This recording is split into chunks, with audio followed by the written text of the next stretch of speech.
51 washer. Nishad राजगुह के समक्ष लक्ष्मण जी का विलाप। लक्ष्मण को अपने भाई के लिए स्वाभाविक अनुराग से जागते देख निषाद राजगुह को बड़ा संताप हुआ।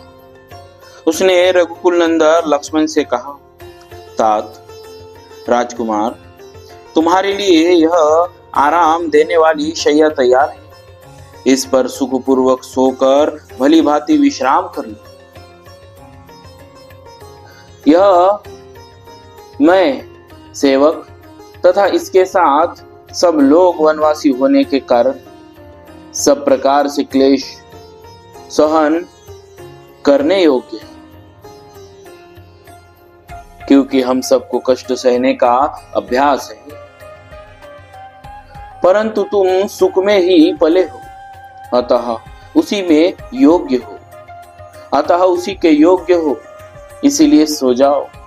हम सब लोग श्री रामचंद्र जी की रक्षा के लिए रात भर जागते रहेंगे। मैं सत्य की शपथ खाकर तुमसे सत्य ही कहता हूं कि इस भूतल पर मुझे श्री राम से बढ़कर प्रिय दूसरा कोई नहीं है। इन श्री रघुनाथ जी के प्रसाद से मैं इस लोक में महान यश, विपुल धर्म लाभ तथा प्रचुर अर्थ एवं भोग्य वस्तु पाने की आशा करता हूं। अतः मैं अपने बंधु बांधवों के साथ हाथ में धनुष लेकर सीता सहित सोए हुए प्रिय सखा श्री राम की सब प्रकार से रक्षा करूंगा। इस वन में सदा विचरते रहने के कारण मुझसे यहाँ की कोई बात छिपी नहीं है। हम लोग यहाँ शत्रु की अत्यंत शक्तिशाली विशाल चतुरंगिनी सेना को भी अनायास ही जीत लेंगे। यह सुनकर लक्ष्मण ने कहा, निष्पाप निषाद राज, तुम धर्म पर ही दृष्टि रखते हुए हमारी रक्षा करते हो, इसीलिए इस स्थान पर हम सब लोगों के लिए कोई भय नहीं है। फिर भी जब महाराज दशरथ के ज्येष्ठ पुत्र सीता के साथ भूमि पर शयन कर रहे हैं, तब मेरे लिए उत्तम शैया पर सोकर नींद लेना, जीवन धारण करने के लिए स्वादिष्ट अन्न खाना अथवा दूसरे सुखों को भोगना कैसे संभव होगा।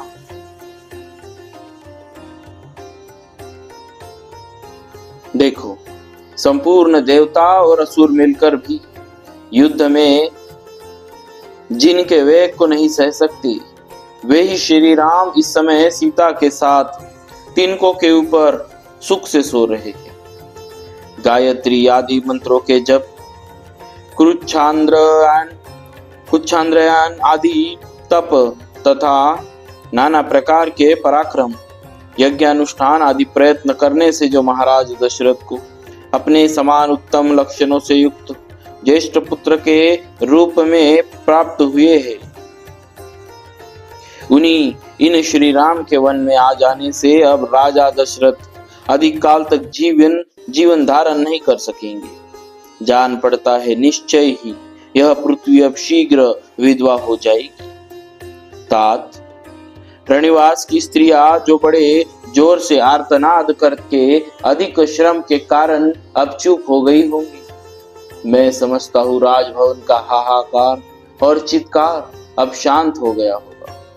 महारानी कौशल्या, राजा दशरथ तथा मेरी माता सुमित्रा, ये सब लोग आज की रात जीवित रहेंगे या नहीं, यह मैं नहीं कह सकता।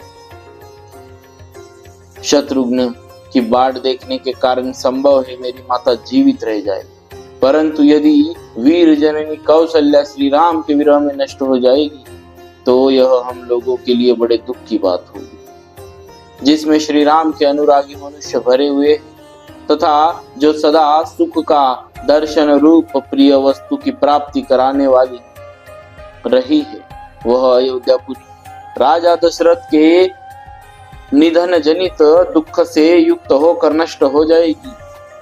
अपने ज्येष्ठ पुत्र महात्मा श्री राम को न देखने पर महामना राजा दशरथ के प्राण उनके शरीर में कैसे टिके रह सकेंगे। महाराज के नष्ट होने पर देवी कौशल्या भी नष्ट हो जाएगी तदनंतर मेरी माता सुमित्रा भी नष्ट हुए बिना नहीं रहेगी। महाराज की इच्छा थी कि श्री राम को राज्य पर अभिषिक्त करूं।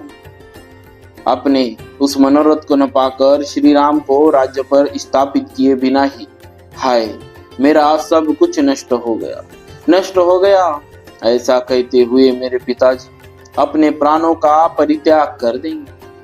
उनकी उस मृत्यु का समय उपस्थित होने पर जो लोग रहेंगे और मेरे मरे हुए पिता रघुकुल शिरोमणि दशरथ का सभी प्रेत कार्यों में संस्कार करेंगे, वे ही सफल मनोरथ और भाग्यशाली है। यदि पिताजी जीवित रहे तो रमणीय चबूतरों और चौराहों के सुंदर स्थानों से युक्त पृथक पृथक बने हुए विशाल राजमार्गों से अलंकृत धनी कोकी अट्टालिकाओं और देव मंदिरों एवं राजभवनों से संपन्न श्रेष्ठ वारांगनाओं से सुशोभित रथ घोड़े और हाथियों के आवागमन से भरी हुई विविध वाद्यों की ध्वनियों से निनादित समस्त कल्याणकारी वस्तुओं से भरपूर हष्टपुष्ट मनुष्य से सेवित पुष्प वाटिकाओं और उद्यानों से विभूषित तथा सामाजिक उत्सवों से सुशोभित हुई मेरे पिता की राजधानी अयोध्यापुरी में जो लोग विचरेंगे वास्तव में वे ही सुखी होंगे। क्या मेरे पिता महाराज दशरथ हम लोगों के लौटने तक जीवित रहेंगे? क्या वनवास से लौटकर उन उत्तम व्रतधारी महात्मा का फिर हम दर्शन कर सकेंगे? क्या वनवास की इस अवधि के समाप्त होने पर हम लोग सत्य प्रतिज्ञ श्री राम के साथ कुशल पूर्वक अयोध्यापुरी में प्रवेश कर सकेंगे? इस प्रकार दुख से आर्त होकर विलाप करते हुए महामना राजकुमार श्री लक्ष्मण को वह सारी रात जागते ही बीती।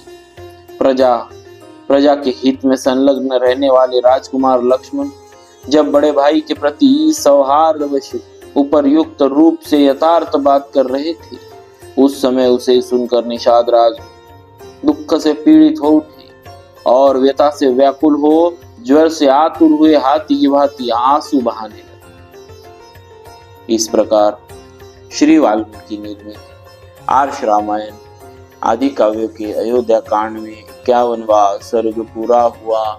बोलिए श्री सीता की जय।